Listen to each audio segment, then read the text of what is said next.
तो green Hulk versus red Hulk, इन दोनों में से ज्यादा पावरफुल कौन है और अगर इन दोनों में कभी लड़ाई हो जाती है तो कौन जीतेगा। और इस वीडियो के लिए रिक्वेस्ट किया था क्लिप वर्ल्ड ने और उन्होंने हमें शाउट आउट देने के लिए भी कहा है, तो अब big shout out to you मेरे भाई। और अगर तुम्हारे पास भी कोई भी सवाल है और तुम चाहते हो कि मैं उस पर वीडियो बनाऊं तो जरूर से मुझे कमेंट में बता देना। और हाँ, थोड़े ढंग के सवाल पूछना, ये मत पूछना कि वांडा ने एंड गेम में कौन सी कलर की चड्डी पहनी थी।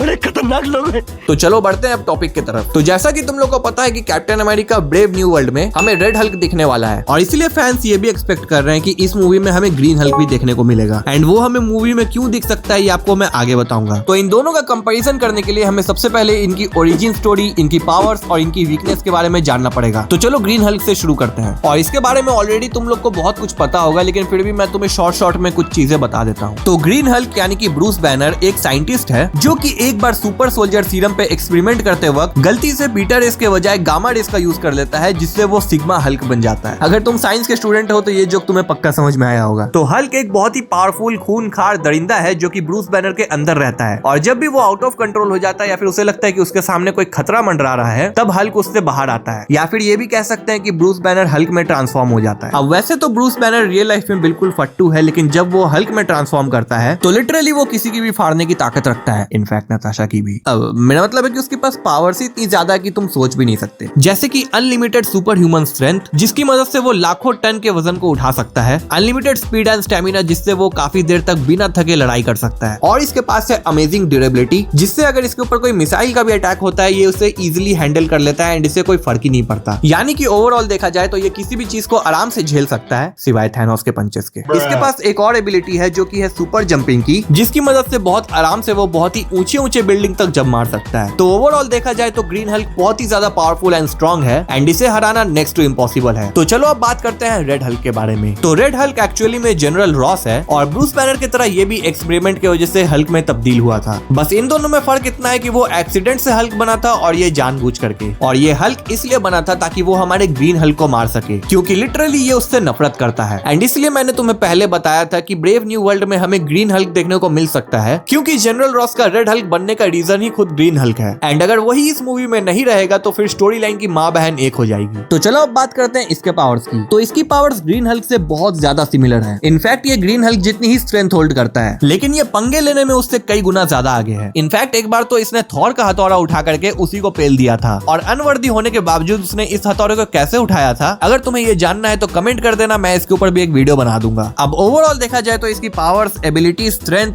वो ग्रीन हल्क से बहुत ही ज्यादा सिमिलर है, लेकिन इन सभी चीजों को छोड़कर उसके पास एक ऐसी एबिलिटी है जो कि बहुत ही कमाल की है, और वो ये है कि वो अपनी आंखों से एनर्जी बीम भी फायर कर सकता है, जो कि ग्रीन हल्क नहीं कर सकता। और यही एक चीज है जो रेड हल्क को एक अपर एज देती है देन ग्रीन हल्क। और सिर्फ इतना ही नहीं, इसके पास गामा रेडिएशन को एब्जॉर्ब करने की भी पावर है, यानी कि अगर इन दोनों में कभी लड़ाई हो गई तो ये ग्रीन हल्क की गामा रेडिएशन को एब्जॉर्ब करके उसे थोड़ा सा कमजोर बना सकता है। तो चलो ऑलरेडी हम लोगों ने इन दोनों के बारे में बहुत सारी डिटेल जान ली है, और अब आते हैं मेन मुद्दे में कि अगर इन दोनों में 1-on-1 फाइट होती है तो इन दोनों में से कौन किसको पछाड़ेगा। तो लड़ाई की शुरुआत में तो रेड हल्क ग्रीन हल्क को गंदा वाला पेलेगा, क्योंकि ऑब्वियसली इसके पास ज्यादा एबिलिटीज हैं और ये उसकी गामा रेडिएशन को एब्जॉर्ब करके उसे कमजोर कर देगा, और साथ ही साथ ये अपने एनर्जी बीम का भी यूज करके उस पर अटैक कर सकता है। लेकिन रेड हल्क के फैंस ज्यादा खुश होने की जरूरत नहीं है, क्योंकि रेड हल्क की यही प्लस पॉइंट उसकी कमजोरी भी है, और इसका रीजन ये है कि अगर इन दोनों में फाइट बहुत ही ज्यादा लंबी चलती है तो धीरे धीरे ग्रीन हल्क का गुस्सा बढ़ता जाएगा। एंड तुम्हें ऑलरेडी पता है कि ग्रीन हल्क का गुस्सा जितना ज्यादा बढ़ेगा वो उतना ही ज्यादा पावरफुल एंड खूनखार होते जाएगा। लेकिन रेड हल्क के साथ ये चीज बिल्कुल ही उल्टा है। अब फाइट में इसका भी गुस्सा बढ़ता जाएगा, लेकिन इसका गुस्सा जितना ज्यादा बढ़ेगा इसकी ताकत बढ़ने के बजाय कम हो जाएगी, और ऐसा इसलिए होगा क्योंकि गुस्सा बढ़ने पे अंदर ही अंदर इसकी बॉडी की टेम्परेचर भी बढ़ते जाएगी, और एक समय इसकी गर्मी इतनी ज्यादा हो जाएगी कि वो धीरे धीरे करके इसकी बॉडी को जलाना शुरू कर देगी, एंड बॉडी की जलने की वजह से ये खुद ही कमजोर हो जाता है। एंड इसी चीज का फायदा उठाते हुए हमारा ग्रीन हल्क हर बार उसकी हड्डी तोड़ करके उसकी चड्डी फाड़ देता है। तो ओवरऑल इस वीडियो का कंक्लूजन यही है